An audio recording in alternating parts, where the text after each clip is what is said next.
In a quiet mountain village, there lived a renowned Zen master named Tetsuo.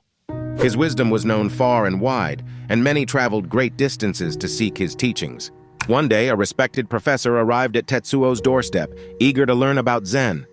The professor, full of his own knowledge and opinions, immediately began speaking of his understanding of Zen and philosophy. Tetsuo listened patiently and then invited the professor to join him for tea. As they sat down, Tetsuo began to prepare the tea. He filled the professor's cup to the brim and continued to pour.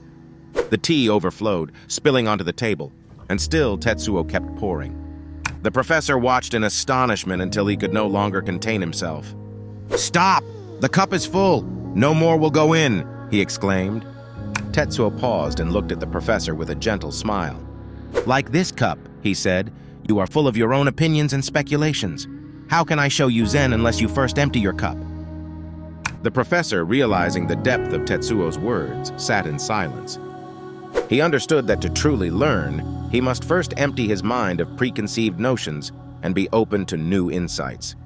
Determined to learn, the professor decided to stay at the monastery and adopt the ways of a Zen student. He practiced meditation, performed daily chores, and embraced the simplicity of Zen living. Over time, he began to notice subtle changes within himself. His mind became clearer, his thoughts more focused, and he experienced moments of profound peace. One day, as the professor was sweeping the garden, Tetsuo approached him. "What have you learned during your time here?" he asked. The professor, now humble and serene, replied, "I have learned to let go of my ego and approach life with an open heart and mind. In doing so, I have found clarity and peace."